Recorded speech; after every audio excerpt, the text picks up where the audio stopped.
Articles ನೋಡೋದಾದರೆ so okay, ಎರಡು article ಬರ್ತವೆ, ಎರಡು ರೀತಿ. ಎ ಮತ್ತು ಆ್ಯನ್ ಇದು ಇಂಡೆಫಿನೆಟ್ ಆರ್ಟಿಕಲ್ ಆದರೆ ದ ಅನ್ನೋದು ಡೆಫಿನೆಟ್ ಆರ್ಟಿಕಲ್ ಆಗಿರುತ್ತೆ. ಆ್ಯನ್ ಎಲ್ಲಿ ಬಳಸಬೇಕು ಅಂತಂದರೆ ಯಾವ ಪದ ಸ್ವರದ ಉಚ್ಚಾರವನ್ನು ಹೊಂದಿರುತ್ತದೋ ಅಲ್ಲಿ ನಾವು ಎ ಇದನ್ನು ಬಳಸ್ತೀವಿ. ಇಲ್ಲಿ A E I O U ಇದರ ಶಬ್ದಗಳು ಬರಬೇಕು. ಎಕ್ಸಾಂಪಲ್ ನೋಡಿ, ಆ ಇಂದ ಬರುತ್ತದೆ ನೋಡಿ, ಆ್ಯನ್ ಅಂಡರ್ಗ್ರೌಂಡ್, ಆ್ಯನ್ ಆ ಅಂತ ಬರ್ತಿದೆ. ಸೊ ಇಲ್ಲಿ ನೋಡಿ, ಆ್ಯನ್ ಇಲ್ ಪರ್ಸನ್, ಈ ಬರ್ತಿದೆ ನೋಡಿ. ಆಮೇಲೆ ಆ್ಯನ್ ಉಟೋಪಿಯಾ ಅಂತ ಬರ್ತಿದೆ. ಆಮೇಲೆ ಆ್ಯನ್ ಉಲೋಜಿಸ್ಟ್ ಬರ್ತಿದೆ. ಸೊ ಇಲ್ಲಿ ಆ್ಯನ್ ಬರಬೇಕು. ಕಾನ್ಸೊನೆಂಟ್ ಶಬ್ದಗಳು ಬರ್ತಾವಲ್ಲ, ಸೊ ಅಂದರೆ ವ್ಯಂಜನ ಶಬ್ದಗಳು, ಅಲ್ಲಿ ನಾವು ಎ ಅನ್ನು ಹಾಕಬೇಕಾಗುತ್ತೆ ನೋಡಿ. ಎಕ್ಸಾಂಪಲ್ ಪೆನ್, ಪಾ ಬರ್ತಿದೆ, pen. A pen. A kite, ಕಾ ಅಂತಂದರೆ kite. So okay. A European. ಇಲ್ಲಿ ನೋಡಿ, ಕೆಲವೊಂದು ಕಾನ್ಸೊನೆಂಟ್ ಆಗಿರುವುದರಿಂದ ಅವು ಎನ್ನೇ ತೆಗೆದುಕೊಳ್ಳುತ್ತವೆ. ಉದಾಹರಣೆಗೆ ಎ ಇ ಐ ಒ ಪ್ರಾರಂಭದಿಂದ ಇವರು ಎ ಅನ್ನು ತೆಗೆದುಕೊಳ್ತಾರೆ. A European, a unit, a university, a unique, ಇವೆಲ್ಲ ಯು ಅಂತಲೇ ಬರ್ತಿದೆ. ಸೊ ಹಾಗಾಗಿ ಎ ಅಂತಲೇ ಬರಬೇಕಾಗುತ್ತೆ. ಸೊ ಹಾಗಾದರೆ ದ ಅಂದರೆ ಇದು ಯಾವ ಆರ್ಟಿಕಲ್ಲು? Definite article. ದ ಹೇಗೆ ಬಳಸಬೇಕು ಅಂತ ಈಗ ಎಲ್ಲೆಲ್ಲಿ ಬಳಸಬೇಕಂತ ನೋಡೋಣ. ಹಾಗಾದರೆ ಬನ್ನಿ. ನೆಕ್ಸ್ಟು ಫಸ್ಟ್ನೇದು, before the names of group of island ಮಾತ್ರ, ಓಕೆನಾ? The Andamans, the West Indies, Sri Lanka, ಆಮೇಲೆ ಈ ಸುಮತ್ರ, ಸಿಕ್ಲಿ, ಒಂದು ದ್ವೀಪದ ಹಿಂದೆ ದ ಬಳಸೋ ಹಾಗಿಲ್ಲ, ಸರಿನಾ? Next rivers, oceans, desert, gulfs, forest ಈ ಹೆಸರಿನ ಹಿಂದೆ ಬಳಸಲಾಗುತ್ತೆ, ಸರಿನಾ? The Ganges, the Nile, the Amazon, the Arabian Sea, the Indian Ocean, the Sahara, the Black Forest, the Red Sea. ಈ ಥರ ನ್ಯೂಸ್ ಪೇಪರ್ಸ್ ಹಾಗೂ ಮ್ಯಾಗ್ಝಿನ್ಗಳ ಜೊತೆಗೆ ಬಳಸ್ತೀವಿ. The Hindu, the Times of India, the Statesman, the Week, the Outlook. ಈ ಥರ evenly bodies ಅಂದರೆ ಆಕಾಶ ಕಾಯಕಗಳು ಅಥವಾ ಅಂದರೆ ಮತ್ತು ಡೈರೆಕ್ಷನ್ಗಳ ಜೊತೆಯಲ್ಲಿ ಬಳಸುವಂಥದ್ದು. The moon, the sun, the earth, the sky, the east, the west, the north, the equator. ಈ ಥರ. So next historical monuments, place and events ಇವುಗಳ ಜೊತೆಗಳು ಕೂಡ ನಾವು ದ ಅನ್ನು ಬಳಸ್ತೀವಿ. The Taj Mahal, the Red Fort, the Kaaba, the pyramids, the Kurukshetra, the French Revolution, the American War of Independence. ಈ ಥರ ರಿಲಿಜಿಯಸ್ ಆ್ಯಂಡ್ ಮೈಥಾಲಜಿಕಲ್ ಬುಕ್ಸ್ ಇದ್ರಗಳ ಜೊತೆಗೆ ಬಳಸಲಾಗುತ್ತೆ. The Bible, the Geetha, the Vedas, the Ramayana.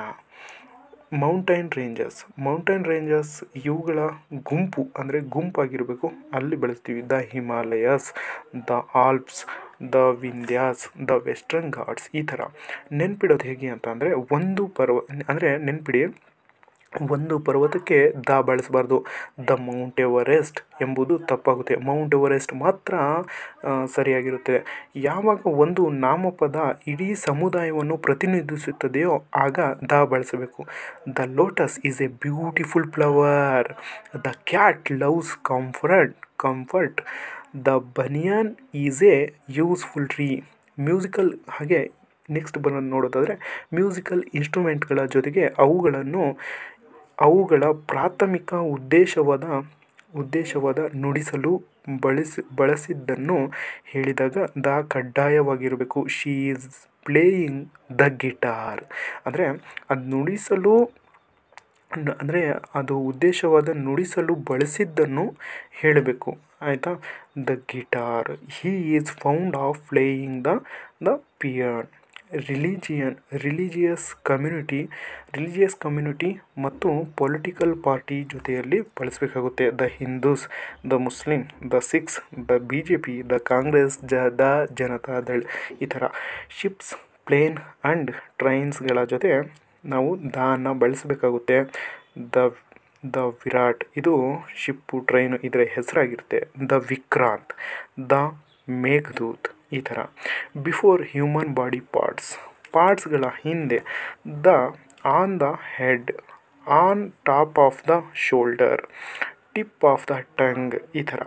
Before the names of government ಡಿಪಾರ್ಟ್ಮೆಂಟ್ಗಳ ಹಿಂದೆನೂ ನಾವು ಬಳಸಬೇಕಾಗುತ್ತೆ. The judiciary, the executive, the legislative ಈ ಥರ. ಆಮೇಲೆ ಆರ್ಮರ್ಡ್ ಫೋರ್ಸಸ್ ಅದರ ಜೊತೆಗೇನು ನಾವು ಬಳಸಬೇಕಾಗುತ್ತೆ. The navy, the army, the air force ಈ ಥರ. ಬಿಫೋರ್ ದ ಡೇಟ್ಸ್ ಆಫ್ ಮಂತ್ಗಳ ಡೇಟ್ಸ್ನ ಹಿಂದೆ ಕೂಡ ನಾವು ಬಳಸಬೇಕಾಗುತ್ತೆ. The 8th February, the 15th August ಈ ಥರ ನಾವು ಬಳಸಬೇಕಾಗುತ್ತೆ. ಸೂಪರ್ಲೇಟಿವ್ ಡಿಗ್ರಿಗಳ ಪದಗಳ ಹಿಂದೆ ದ ಬಳಸುವುದು ಕಡ್ಡಾಯವಾಗಿರುತ್ತದೆ. Honesty is the best policy. ನೋಡಿ, ಬೆಸ್ಟ್ ಅನ್ನೋದು ಸೂಪರ್ಲೇಟಿವ್ ಡಿಗ್ರಿ ಆಗಿರುತ್ತೆ. ಶಿ ಈಸ್ ದ ಟಾಲೆಸ್ಟ್ ಅನ್ನುವಂಥದ್ದು ಸೂಪರ್ಲೇಟಿವ್ ಡಿಗ್ರಿ ಆಗಿರುತ್ತದೆ. Girl in the class. So okay, next ನೋಡೋದಾದರೆ ಕೆಲವು ದೇಶಗಳು ಮತ್ತು ಪ್ರಾಂತ್ಯಗಳ ಜೊತೆ ಮಾತ್ರ ದ ಬಳಸಬೇಕು. ಉಳಿದಂತೆ ಯಾವುದೇ ದೇಶದ ಹಿಂದೆ ಬಳಸಬಾರ್ದು. ದ USA, ನಾಟ್ ದ ಅಮೇರಿಕದ ಹಿಂದೆ ಬಳಸಂಗಿಲ್ಲ. ಈ USA ಮತ್ತು ಈ ರಿಪಬ್ಲಿಕನ್, ಆಮೇಲೆ ಈ ಯುನೈಟೆಡ್ ಅರೇಬಿಯನ್ಸ್ ಅಂದರೆ ಇದೇನು ಒಂದು ಗುಂಪು ಥರ ಬರುತ್ತಲ್ಲ, ಅಲ್ಲಿ ಯುನೈಟೆಡ್ ಅಥವಾ ರಿಪಬ್ಲಿಕ್ ಈ ಥರ. ನೋಡಿ, the Netherlands, the Punjab, the USSR, the Dominion Republic ಈ ಥರ ಇಲ್ಲಿ ದ ಬಳಸಬೇಕಾಗುತ್ತೆ. ಬಿಫೋರ್ ಆರ್ಡಿನಲ್ಸ್ ಅಂದರೆ ಕ್ರಮಸೂಚ. The first, the third, the second ಈ ಥರ ಬಳಸೋದು ಕಡ್ಡಾಯವಾಗಿರುತ್ತದೆ. ನೋಟ್ ಮಾಡ್ಕೊಳ್ಳಿ, ದೇಶವಾಸಿಗಳನ್ನು ಅಂದರೆ ಸಿಟಿಸನ್ ಆಫ್ ಕಂಟ್ರಿ ಬಹುವಚನದಲ್ಲಿ ಹೇಳುವಾಗ ದ ಬಳಸಬೇಕಾಗುತ್ತೆ. ದ ಇಂಡಿಯನ್ಸ್, ದ ಫ್ರೆಂಚ್ ಈ ಥರ. ಏಕವಚನದಲ್ಲಾದರೆ ಆ್ಯನ್ ಅಮೇರಿಕನ್ ಅಂದರೆ ಏಕವಚನಲ್ಲಿ, ಆ್ಯನ್ ಆಫ್ರಿಕನ್ ಎಂದಾಗುತ್ತದೆ. No articles. ಸೊ ಇಲ್ಲಿ ಆರ್ಟಿಕಲ್ಸ್ನ ಬಳಸಂಗಿಲ್ಲ. ಯಾವ ಥರ ಅಂತಂದರೆ ದ ಬಳಸಬಾರ್ದ ಸಂದರ್ಭಗಳು ಎಲ್ಲೆಲ್ಲಿ ಅಂತಂದರೆ, ಯಾವುದೇ ವ್ಯಕ್ತಿಯ ಮತ್ತು ಸ್ಥಳದ ಹೆಸರಿನ ಹಿಂದೆ ದ ಬಳಸಬಾರದು. ಅವು ಪ್ರಾಪರ್ ನೌನ್ಗಳಾಗಿರುತ್ತದೆ. ಸಾಮಾನ್ಯವಾಗಿ ನಾವು ಕೆಲ ವ್ಯಕ್ತಿಗಳ ಹೆಸರಿನ ಹಿಂದೆ ಒಂದು ಸೇರಿಸಿದರೆ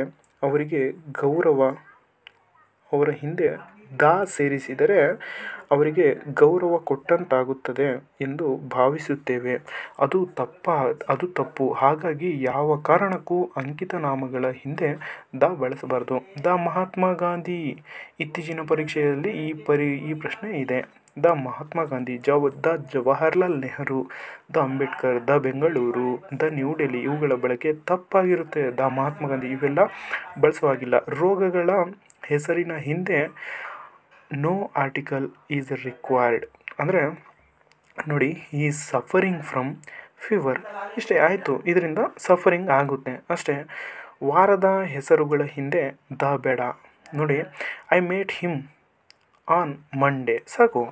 I meet him on the Monday the ಬೇಡ ಇಲ್ಲಿಗೆ. ಸೊ ಓಕೆ, ಹಬ್ಬಗಳ ಹೆಸರಿನ ಹಿಂದೆ ಫೆಸ್ಟಿವಲ್ಸ್ ಆರ್ಟಿಕಲ್ಗಳು ಬೇಡ. ವಿ ಸೆಲೆಬ್ರೇಟೆಡ್ ಕ್ರಿಸ್ಮಸ್ ಸಾಕಾಗುತ್ತೆ. ವಿ ಸೆಲೆಬ್ರೇಟೆಡ್ ದ ಕ್ರಿಸ್ಮಸ್ ಇದು ತಪ್ಪಾಗುತ್ತೆ, ದ ಬಳಸಬಾರ್ದು. ದಿನದ ಮೀಲ್ಸ್ಗಳ ಹೆಸರಿನ ಹಿಂದೆ ಕೂಡ ಯಾವುದೇ ಆರ್ಟಿಕಲ್ಗಳು ಬೇಡ. ವಿ ಆರ್ ಹ್ಯಾವಿಂಗ್ ಲಂಚ್ ಸಾಕಾಗುತ್ತೆ. ಬ್ರೇಕ್ಫಾಸ್ಟ್ ಆರ್ ಡಿನ್ನರ್ ಈ ಥರ. We are having the lunch ಆಗಲಿ, ಹ್ಯಾವಿಂಗ್ ದ ಲಂಚ್ ಅಗತ್ಯವಿಲ್ಲ. ಆಯಿತಾ? ಮೀಲ್ಸ್ಗಳ ಹಿಂದೆ ಯಾವುದೇ ಆರ್ಟಿಕಲ್ ಅಗತ್ಯ ಇಲ್ಲ. ಅದಾದಮೇಲೆ ಅಪವಾದಗಳು. ಆದರೆ ನೀವು ಮಾಡಿದ ಯಾವುದೋ ಒಂದು ನಿರ್ದಿಷ್ಟ ಊಟದ ಕುರಿತು ಹೇಳುವಾಗ ಹೀಗೂ ಹೇಳಬಹುದು. ದ ಡಿನ್ನರ್ ಅಂದರೆ ಫಸ್ಟಿಗೆ ಬರ್ತಿದೆ ನೋಡಿ, the dinner he provided has delicious. ಅವನು ನೀಡಿದ ಆ ಊಟ ರುಚಿಯಾಗಿತ್ತು ಆ ಥರ. ಅಂದರೆ ಪಾಸ್ಟ್ ಟೆನ್ಸಲ್ಲಿ ಆಗಿರೋದು. ಹಾಗಾಗಿ ಆಟಗಳ ಹೆಸರಿನ ಹಿಂದೆ ಯಾವುದೇ ಆರ್ಟಿಕಲ್ ಬೇಡ. ಹಿ ಪ್ಲೇಸ್ ದ ಚೆಸ್ ತಪ್ಪಾಗುತ್ತೆ. ಆಯಿತಾ? He plays chess. They are playing cricket ಸಾಕಾಗುತ್ತೆ. ಭಾಷೆಗಳ ಹೆಸರಿನ ಹಿಂದೆ ಕೂಡ ಅನಗತ್ಯವಾಗಿ ದ ಬಳಸುತ್ತಿರುತ್ತೇವೆ, ಅದು ಕೂಡ ತಪ್ಪಾಗುತ್ತೆ. ನೋಡಿ, he is learning Sanskrit, she speak Marathi, they now English. ಈ ಥರ ಇವೆಲ್ಲ ಸರಿಯಾಗಿರುತ್ತೆ. ಆಮೇಲೆ ಇಲ್ಲಿ ದ ಸಾಂಸ್ಕ್ರಿಟ್, ದ ಮರಾಠಿ ಇದೆಲ್ಲ ತಪ್ಪಾಗುತ್ತೆ. ಮ್ಯಾನ್ ನೆಕ್ಸ್ಟ್ ನೋಡೋದಾದರೆ man, life, death, art, literature, science ಇಂತಹ ಪದಗಳನ್ನು ಅವುಗಳ ವಿಶಾಲ ಅರ್ಥದಲ್ಲಿ ಬಳಸಿದಾಗ ಕೂಡ ಯಾವುದೇ ಆರ್ಟಿಕಲ್ನ ಅಗತ್ಯವಿಲ್ಲ. ನೋಡಿ, ಲೈಫ್ ಈಸ್ ಮಾರ್ಷಲ್ ಅಂದರೆ ಜೀವನ ನಶ್ವರವಾದದ್ದು ಅಂತ. Art is for art's sake, ಕಲಿಯು. Man is a mortal animal. ಈ ಥರ. 9ನೇದು ನೋಡೋದಾದರೆ ರ್ಯಾಂಕ್ ಮತ್ತು ಟೈಟಲ್ಗಳ ಹಿಂದೆ no article is required. He was promoted to the rank of colonel ಅಂತ ಆದರೂ ಆಗುತ್ತೆ. He was given the title of Nawab. ಈ ಥರ ಬರಿಬೋದು. ಅಂದರೆ ರಿಕ್ವೈರ್ಡ್ ಏನಿರಲ್ಲ, ಆಯಿತಾ. Next school, church, prison, hospital, bed, market ಈ ಪದಗಳ ಬಳಸುವಾಗ ಆ ಸ್ಥಳಗಳಿಗೆ ಅವುಗಳ ಮೂಲಕ ಉದ್ದೇಶಕ್ಕೋಸ್ಕರ ಭೇಟಿ ನೀಡಿದ್ದಾರೆ ಯಾವ ಆರ್ಟಿಕಲ್ಗಳನ್ನು ಬಳಸಬಾರ್ದು. The criminal was sent to prison. The prison ಬೇಡ ಆಗುತ್ತೆ, ಆಯಿತಾ. ಸೆಂಟ್ ಟು ಪ್ರಿಸನ್ ಸಾಕಾಗುತ್ತೆ. I go to bed at 10 PM. The bed ಬೇಡ. ಸೊ ಈ ಥರ ನೆನಪಿಡಿ. ಅನ್ಕೌಂಟಬಲ್ ನೌನ್ಸ್ ಏನಿರ್ತಾವೋ ಅವುಗಳ ಜೊತೆ ಯಾವುದೇ ಆರ್ಟಿಕಲ್ಗಳನ್ನು ಬಳಸಬಾರದು ಎಂಬುದು ನಿಯಮ.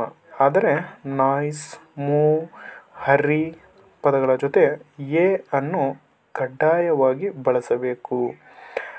ಉದಾಹರಣೆಗೆ I am in a Hari, don't make A noise. ಈ ಥರ ನೆನಪಿಡಿ. ಇನ್ನೊಂದು wind, air, circus, rich, poor, cyclone, park, library, movie ಈ ಪದಗಳ ಜೊತೆಗೆ ಯಾವಾಗಲೂ